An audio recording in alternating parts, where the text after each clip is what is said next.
하겠습니다.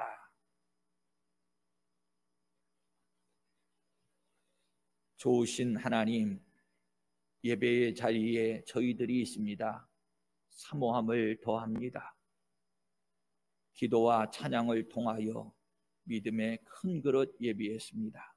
말씀해 주셔서 영의 양식으로 풍성하게 해 주시옵소서. 성도들에게 성령의 충만함을 허락하실 때에 영안을 열어주셔서 하나님을 배우게 하시고, 영의 귀가 열려져서 하나님의 음성도 듣게 하시옵소서. 말씀하시는 분은 아버지 하나님이심을 인정하오며 우리 주 예수 그리스도의 이름으로 기도합니다. 아멘. 지난주 우리가 로마서 12장을 진행하면서 서론으로 말씀을 함께 나누었는데, 그때 1절과 2절의 말씀이 이제 12장부터 시작되어지는 실천윤리의 대강령이다, 이렇게 말씀을 했습니다. 사실 이 1절과 2절의 말씀이 굉장히 중요하다는 것인데, 이유는 16장까지의 내용들은 사실 이 1절과 2절 말씀의 해설과 적용의 내용이 되겠습니다. 그래서 1절과 2절이 중요하고요, 그만큼 확실하게 두어야만 합니다. 자, 앞에서는 제가 1절의 앞에 부분을 중점으로 말씀을 나누었지요. 그러므로 형제들아, 내가 하나님의 모든 자비하심으로 너희를 권하노니, 여기에 중심을 두고 말씀을 나누었습니다. 오늘은 이제 1절 그 뒷부분에 말씀을 중점을 두고 나눌 건데, 너희 몸을 하나님이 기뻐하시는 거룩한 산 제물로 드리라, 이는 너희가 드릴 영적 예배니라, 이렇게 말씀합니다. 자, 바울 사도가 너희 몸, 그 삶을 살아가는 동안에 삶 전체가 드려지는 예배다, 이런 의미입니다. 사실 구약시대의 사람들은 제사를 드릴 때에 장소적인 제한이 가장 컸습니다. 성막에서만 제사를 드린다든가, 그 이후에는 예루살렘 성전에 가야만 제사를 드리고 예배할 수 있었습니다. 왜 그러냐면, 좀 이 부분은 신학적으로 좀 설명이 필요하기는 합니다만, 간단히 요점만 정리해서 말씀을 드리면, 이 성막과 성전이 구약시대에서는 그리스도에 대한 모형이었어요. 그러니까 예수님을 만나려면, 그리스도를 만나려면 구원의 유일한 근거가 예수님이고 그리스도이시니까 꼭 성전을 찾아가야만 만날 수 있고, 그 예수의 이름 그리스도의 이 그리스도를 통해서 제사와 제물을 드릴 수 있었던 것입니다. 그런데 이제 이후에는 예수님이 오셨지요. 실체가 되셔서 오셔가지고 단번에 구원을 성취해 주셔서 만물이 되었던지 장소까지도 온전케 하셔서, 하나님께서는 더 이상 사람의 손으로 지은 어떤 건물에 거하시는 분이 아니시고 어디에나 계신 분이 계시는데, 우리의 몸, 우리 그리스도인들의 몸까지도 하나님의 성전이 되었다는 것입니다. 그래서 구약시대에는 모형이나 예표나 그림자로 주어졌던 것인데, 이제 히브리서 9장 10절의 말씀처럼 개혁될 때까지만 맡겨두신 것인데, 이제는 우리에게 실제로 오신 예수님의 역사로 말미암아 어느 곳에나 계신 하나님, 그분을 모신 그리스도인들이 되었고, 어느 곳에서나의 제한을 받지 않고 예배할 수 있게 된 겁니다. 구약시대에는 이렇게 하나님을 만나기 위해서는 예루살렘 성전에 올라가야만 되었습니다. 그런데 이제 그리스도인들은 내 안에 계신 하나님의 영을 모시고 사는 사람들이 되었습니다. 또한 구약시대에는 특별히 구별된 제사장 반열이 있어서 그들만이 제사를 침례할 수가 있었습니다. 그러나 그리스도인들은 이제 누구나 제사장들입니다. 그래서 성도들은 누구나 하나님께 나아갈 수 있고요, 기도할 수 있고요, 찬송할 수 있고요, 직접 예물을 드릴 수 있고요, 예배할 수 있게 된 것입니다. 바울 사도는 지금 이렇게 말씀하고 있는 셈입니다. 너희가 하나님의 성전이다. 너희 안에 하나님의 영이 계신다. 이제는 너희가 제사장들이다. 그리고 하나님께 드릴 제물은 이제는 바로 너희 자신이다. 아멘. 예수님께서도 예배의 장소를 묻는 사마리아 여인에게 이렇게 대답하시지요. 여자야, 내 말을 믿으라. 이 산에서도 말고 예루살렘에서도 말고 너희가 아버지께 예배할 때가 이르리라. 아버지께 참되게 예배하는 자들은 영과 진리로 예배할 때가 오나니 곧 이때라. 아버지께서는 자기에게 이렇게 예배하는 자들을 찾으시느니라. 아멘. 요한복음 4장 21절에서 23절 말씀입니다. 그런데 안타까운 것은 성경이 예수님께서 친히 이렇게 증거하셨음에도 불구하고 오늘까지도 예수 그리스도께서 말씀하신 그 말씀의 참뜻, 율법이 아닌 7장 6절 로마서 7장 6절 말씀에 보면 영의 새로운 것으로 섬길 것이요 한 새 언약의 영광스러움을 인식하지 못하고 있는 사람들이 너무나도 많습니다. 오늘날도 예배당에서만 예배를 드리는 줄로 알고 있고요, 주일만 예배 드리는 날이고 여기서 있는 목사만 예배를 인도하는 자로 인식하는 경우가 많아요.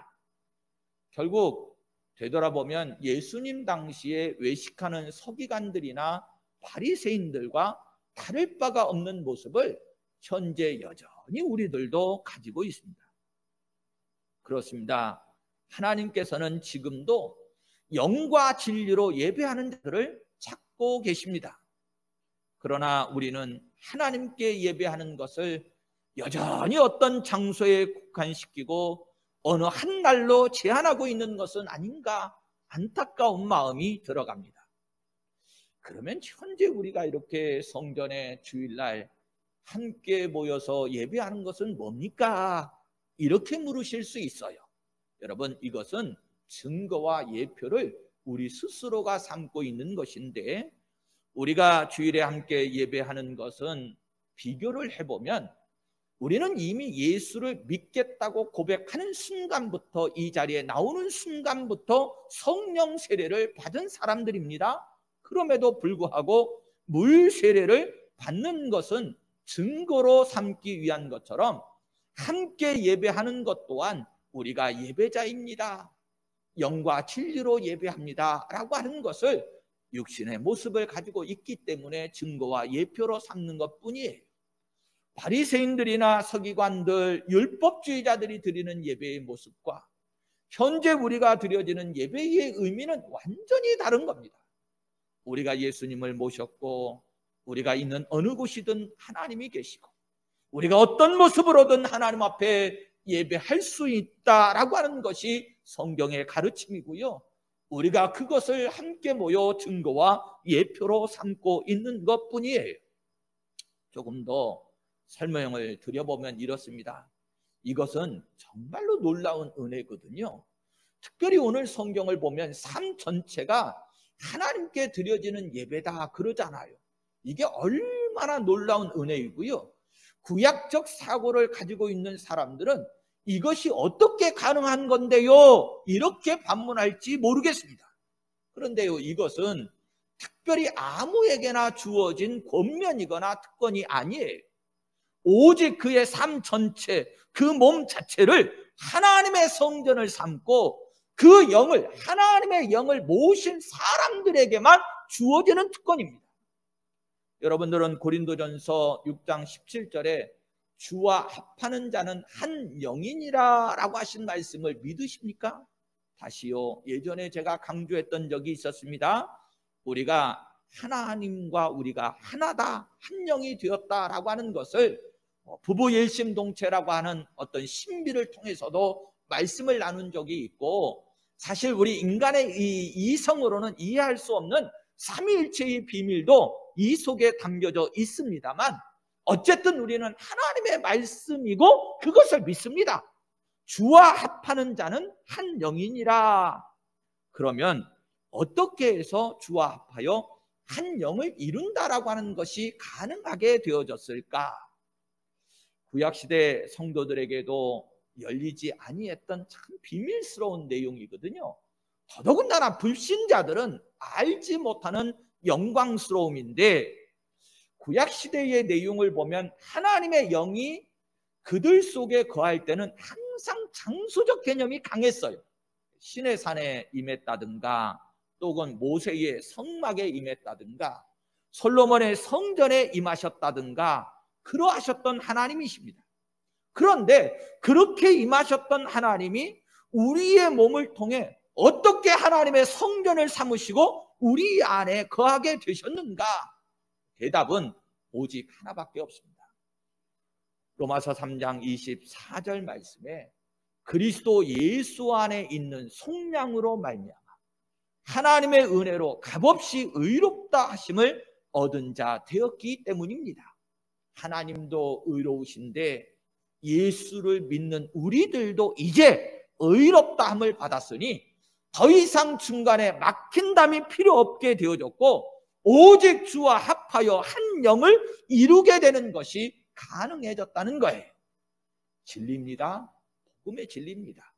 십자가의 은혜가 있기에 그것을 믿는 믿음을 통해서 우리가 의롭다 하심을 받고 인정받았기에 이제는 주와 합할 수 있는 이 놀라운 신비를 깨달아 알고, 이 시간 저와 여러분들이 하나님 앞에 예배를 드리는데 오늘 성경의 증거를 그대로 따라가 보면, 그러므로 너희 몸을 하나님이 기뻐하시는 거룩한 산 제물로 드리라.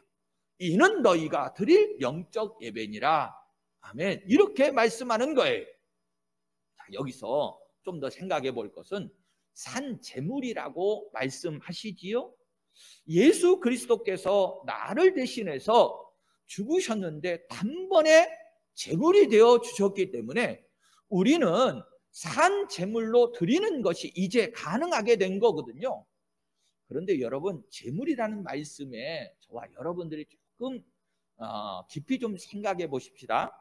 구약 시대에도요, 드려지는 제물은 흠이 없어야 됐습니다. 하나님을 모신 우리잖아요. 우리의 삶을 제물로 하나님이 받으시겠다고 말씀하시잖아요. 자, 우리가 너희 몸을 하나님이 기뻐하시는 거룩한 산 제물로 드리라.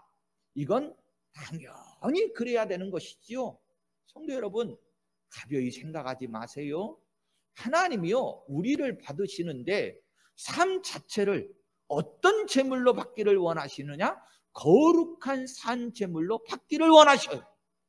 특별히 예수님께서 성전을 정결케 하시고 말라기 시대에는 성전의 문을 닫기를 원하셨던 시대가 있었는데, 그 이유가 뭐였느냐 하면 하나님께 드려지는 제물, 하나님이 받으시는 제물은 거룩하고 흠이 없어야 하는데 형식만 삼고 오히려 자기 자신들이 버려야 할 것들을 그저 하나님께 와서 제물로 삼는 모습에 하나님이 노를 바라시고 그들이 드리는 성전의 제물 다 거부하시고 오히려 저 성전문 좀 닫을 자가 없느냐 탄식하셨던 모습을 보게 돼요. 저나 여러분들이 예배자로 쓰임받는 것 중요합니다. 그러나 여러분, 우리가 예배할 때에 흠이 있어서 하나님이 받지 아니하시고 오히려 진노하시면 너무나도 안타까운 일이 벌어지지요.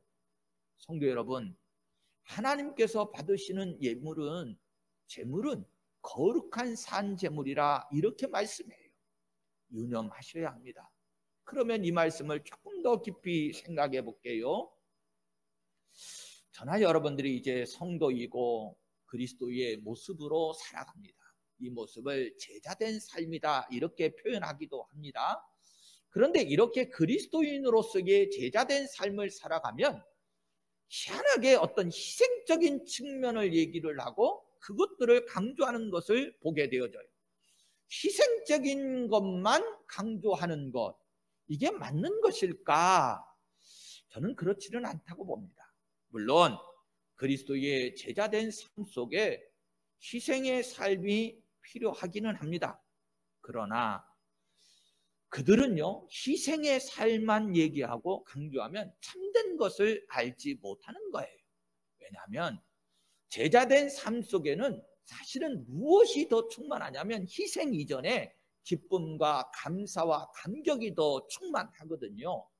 예를 들어드리면 이렇습니다. 바울 사도가 예수님을 만나고 난 이후에 율법주의 아래 있을 때의 모습과 완전히 다른 모습을 보이는데, 특별히 로마서 5장 3절 말씀에서도 우리가 환난 중에도 즐거워하나니 그래요. 아니, 제자의 삶을 살고 있는 바울 사도가 과거와는 다르게 환난 중에 있음에도 불구하고 즐거워한다라고 말씀합니다. 빌립보서 4장 4절에서도요, 주 안에서 항상 기뻐하라, 내가 다시 말하노니 기뻐하라, 이렇게 강조를 해요. 그렇습니다.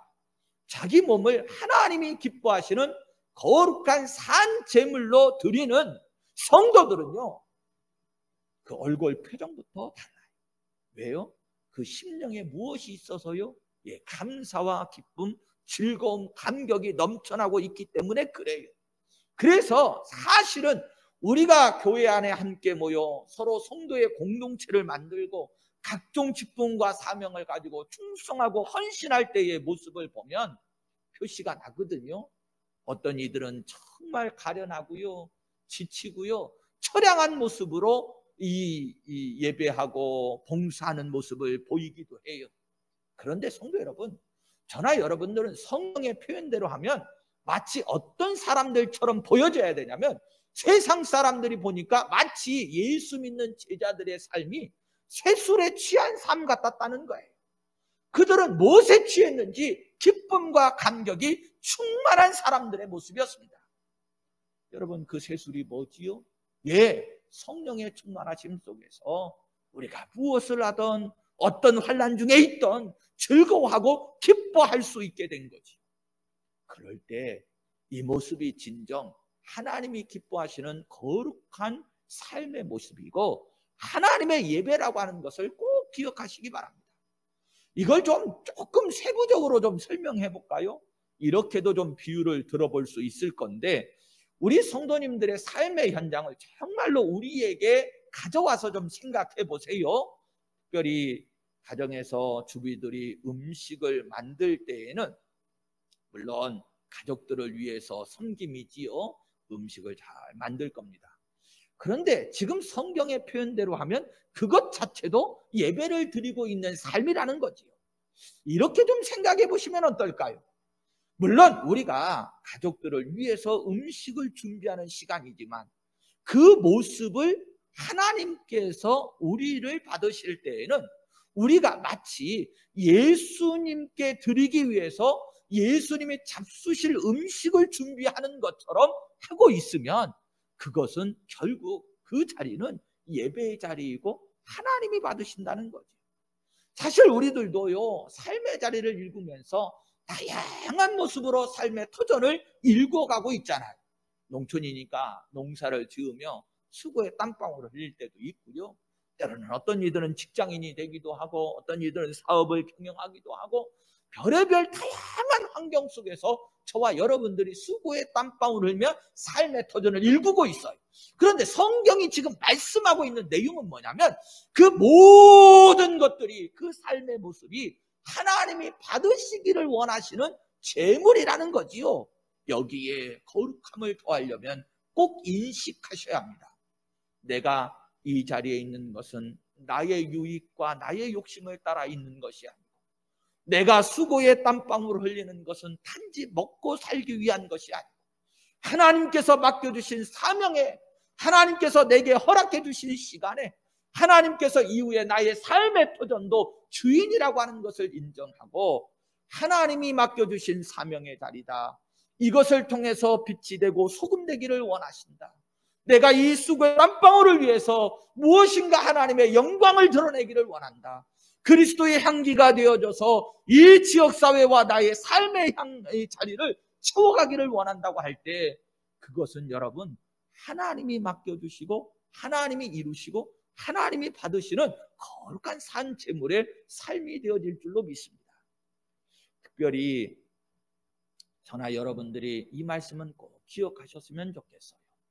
우리가 어떤 자리에서 수고를 하든 지금 하나님의 영광을 위해서 수고하는 것이고 하나님께 예배를 드리고 있는 것이다. 이런 깨달음이 있어야 합니다. 여러분, 이것이 제가 그냥 어떤 여러분들의 삶의 자리를 윤리와 도덕적인 측면과 연결시켜서 강조하는 것이 아니고요, 성경이 그렇게 증거해요. 확인해 볼까요? 고린도전서 10장 31절 말씀입니다. 그런즉 너희가 먹든지 마시든지 무엇을 하든지 하나님의 영광을 위하여 하라. 아멘. 다시 한번 읽어드릴게요. 꼭 기억하세요. 오늘 말씀과 이후에 우리가 거룩한 삶을 살아가는 일에 있어서 실천윤리로 주신 말씀에 꼭 적용되는 말씀인데, 고린도전서 10장 31절이라고 그랬어요. 그런즉 너희가 먹든지 마시든지 무엇을 하든지 하나님의 영광을 위하여 하라. 아멘. 몸으로 하나님께 산 제물을 드리게 될 때 사실 모든 것이 새롭습니다. 바울 사도가 환난 중에도 기뻐할 수 있었던 그 새로움, 그 기쁨과 감사, 그 즐거움이 저와 여러분들의 것이 되어질 줄로 믿습니다. 이것이 하나님이 기뻐하시는 거룩한 산 제물입니다.